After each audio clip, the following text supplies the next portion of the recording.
Max's discipline is beyond compare. Like, that motherfucker trains hard. You might train just as hard, but there ain't harder.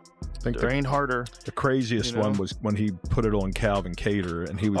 He was just there. talking. Yeah, we was there. I'm the best boxer in the UFC. Time. If he somehow or another sparks out Max in like the first round, do you know how big he becomes? He's right back. Right back. Right back. I mean, like, he's right back. Him and Justin Gaethje, the biggest fight in the history of the known universe. That would be sick. They go for the BMF title at 170. Right. Connor's like, I don't want to cut any weight. Right. That fight would be crazy. My only concern is his size. Like, Max struggled with bigger dudes. With UFC 329 rapidly approaching, Joe Rogan offers his conclusive assessment regarding the McGregor-Holloway matchup.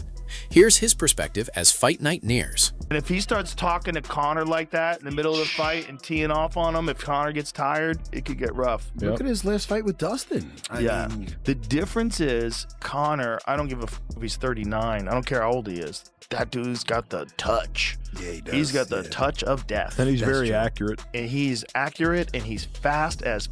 And when he's sprinting, he moves quicker than anybody. Yeah. And it's like, you can't do that for 5 rounds, but if he does it and cracks you, you're on Foxville. Look what he did to Aldo. Who's ever done that to Aldo? That's the touch. Do you think there's any chance that Conor wrestles him? I think Conor might try to wrestle him a little bit. That's what Nate said. All of a sudden he wanted to turn into a wrestler. Fight? Maybe looking at that and then maybe seeing that that's. I don't see that. Well, I think Max has got to put it on him a little bit, and then he'll shoot. Examining the competitive dynamics, Joe Rogan maintains reservations heading into July 11th, specifically regarding whether McGregor's velocity and striking force will prove sustainable across the entire 5-round distance against Holloway's unrelenting offensive output. We're going to find out what's going on if it gets into the 2nd and 3rd rounds. That's when we're really going to find out. We'll know. We'll know immediately. At that point. But I mean, whether or not he can really fight for 5 rounds. Like, against a guy with a great gas tank. Yeah. After 5 years of tearing your body up, you don't know, right? Because it's all in a vacuum. Like, there's some training footage of him beating guys up that you've seen, but who knows what he actually has been doing. Elaborating further, Dana White concurs that McGregor's triumph could generate substantial opportunities for the UFC organization generally, while simultaneously acknowledging that victory would constitute a transformative career accomplishment for either competitor, irrespective of the ultimate outcome. It's everything about him. I mean, when you think about it, throughout the history of fighting, tell me somebody who came back after this big of a layoff. I mean, Ali took 3 years and he wasn't the same when he came back. And I think that these are the kind of challenges that a guy like McGregor likes. If he wins on Saturday night, he will do something that nobody has ever done in any combat sport after such a layoff. 100%. Whoever wins on Saturday night, it is it's a big win and a big, what's the word I want to use here? I guess it's a big step up in their careers, especially at this point in time. I mean, these are 2 guys that have done it all. So, I got like 5 scenarios in my head if Conor wins, and I got like 3 for Max if Max wins. So it's huge for. Analyzing McGregor's training camp preparation, Rody characterizes an exceptionally concentrated training environment, noting that McGregor maintained near-permanent residence within his gym, specifically to eliminate external disruptions during this crucial preparation phase. Staying in the gym, you can't walk past the mat without, without having to get on. So yeah, it's been. Did you probably think like it would maybe last like a day or 2, let alone several weeks, months? No, I mean, no one kind of says he's going to do something, he does it, and he's all in. I mean, that's one of his best qualities. When he chooses to do something, he's all in on it. So, I'm sure he has it. I'm sure he has the room nice. I haven't seen the room, but I'm sure he has it nice. It's probably nicer than my room at home. But when he sets his mind to something, he's all in on it. So I think it's great. Commenting on the Holloway matchup specifically, Roddy demonstrates authentic enthusiasm regarding the contest, appropriately recognizing Holloway's considerable technical development throughout his extended career trajectory. When you found out that the opponent was Max, not Chandler or Praches or a new opponent, one that you beat 13 years ago, what did you think?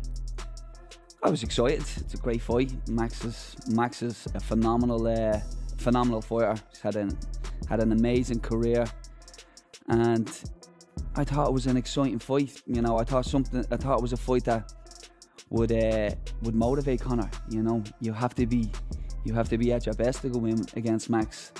So we're going to get the best out of Conor because it's Max. You know, so I was very excited about it. Would you agree he's a much different fighter, Max is, from 2013? Yeah, he's definitely sharpened all the tools. He's a more confident fighter. He's confident in what he can do.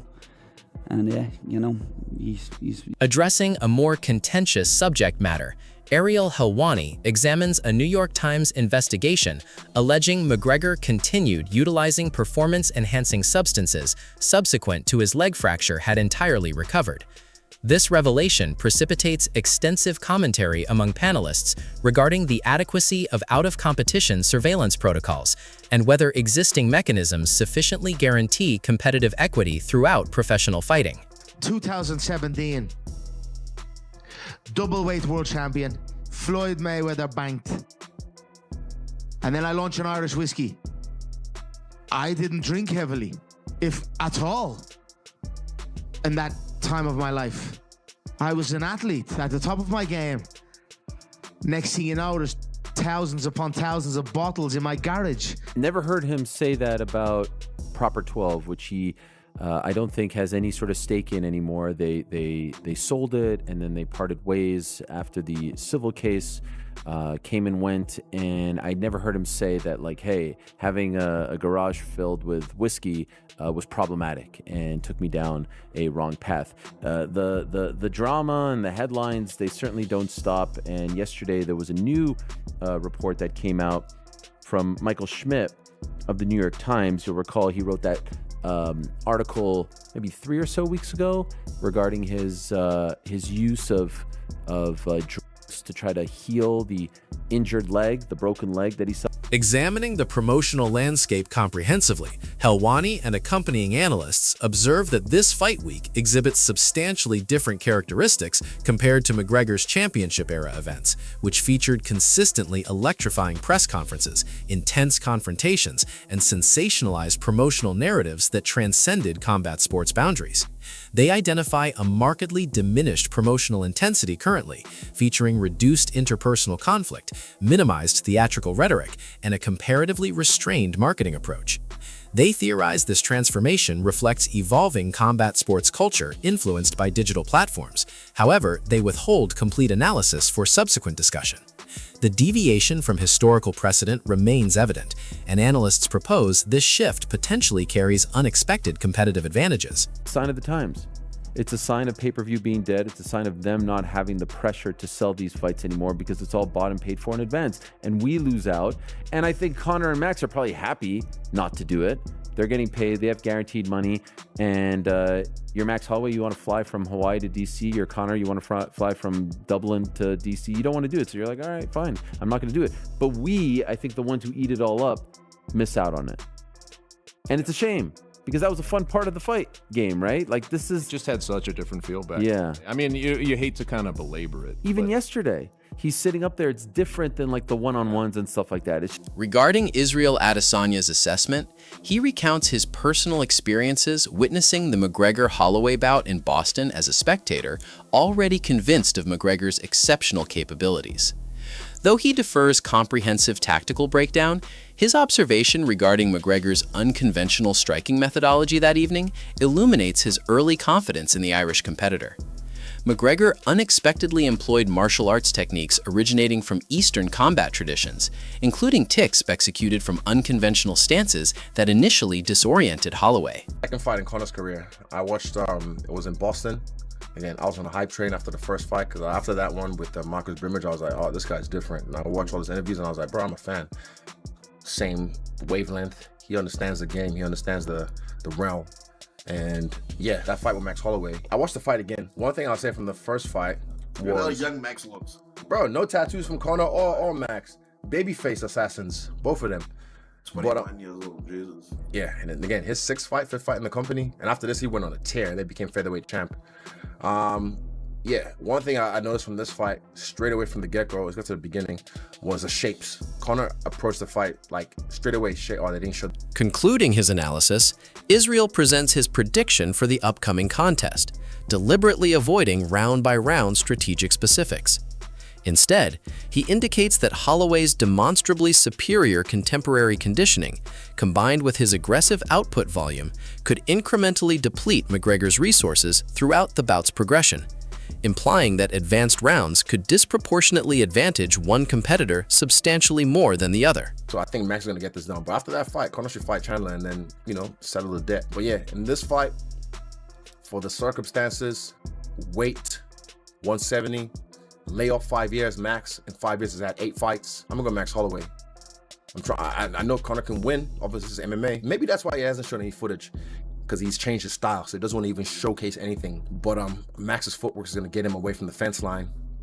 He's gonna counter Conor, and then by round 2, halfway, round 3, you'll see Max turn it up and see him take out Conor later on. And Max will do it again and win on the big stage. And that's another one for the chosen few. So Max Holloway by finish in the later rounds. Analyzing the matchup tactically, Michael Bisping concurs that McGregor's optimal victory route manifests during the initial round.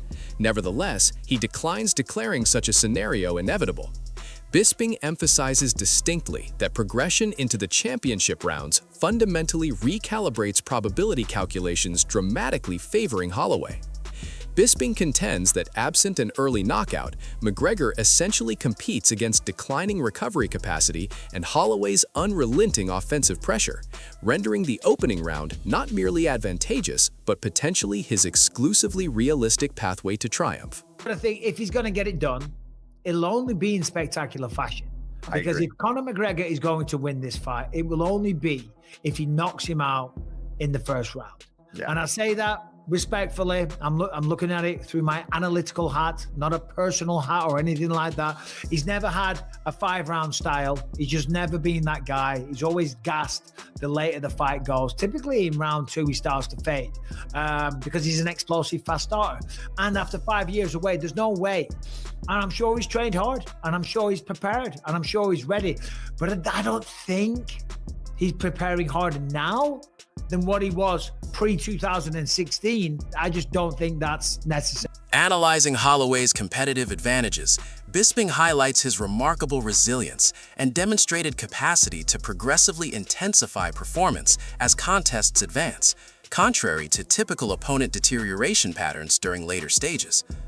Bisping simultaneously emphasizes Holloway's consistently durable defensive structure, maintained impressively throughout recent challenging competitions, reinforcing the assessment that notwithstanding accumulated career mileage, his durability and competitive toughness remain equivalent to historical performance levels. I was thinking about this. Did Max Holloway, he never got slept against Ilia Topuria. I know he got knocked down. Yeah. And TKO'd, but he didn't go to sleep, did he? No. He was just out of it. You know what I mean? He was still conscious, I think, but he got dropped bad with the hook and then the follow-up shots and was, kind of not in a good position, but I don't think he was ever like asleep on the canvas. So the point I'm making is the chin isn't necessarily compromised. No, I think Max can still... You know what I'm saying? Yeah, and in the last fight, listen, at 170, I think Max is only going to be able to take a better shot. Requested for definitive prediction, Paul Felder expresses preference for one competitor, while deliberately preserving qualification regarding alternative outcomes, acknowledging curiosity about scenarios where contrasting possibilities materialize, exclusively for entertainment value. He deliberately refrains from detailed outcome mapping for such contingencies. The implication persists. This matchup contains sufficient competitive uncertainty that even confident predictors cannot entirely eliminate unexpected occurrences. Felder deliberately avoids comprehensive breakdown explaining upset scenarios, instead maintaining interpretive space between probable outcomes and remaining competitive possibilities. Conor McGregor versus Max Holloway. Who are you picking this early out? I'm going to pick Max. I think I'm going to stick to that. However, there's a small part of me, obviously, that would love to see the world where Conor wins, but it's even tough to say that too because I have nothing but love for Max Holloway, so I wouldn't mind seeing him whip. Directing focus toward physical matchup considerations, Rogan and colleagues evaluate advantages and disadvantages associated with the welterweight classification, emphasizing specifically how circumventing demanding weight reduction protocols could advantage Holloway. Though they postponed comprehensive assessment, the suggestion emerges clearly.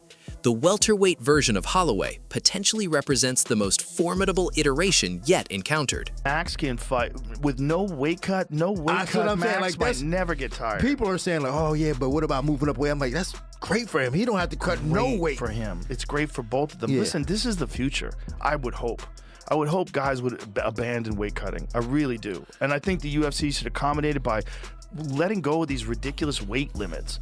Let's just find out what guys weigh. Yeah. Let's find out what guys weigh and like have them fight. Like have them one fight does, right? Does one still do that? I mean, that was the way to go. Like, we weigh you in at the beginning of the year, and then, like, this is where you're going to fight. If I would run things like one because they also allow steroids.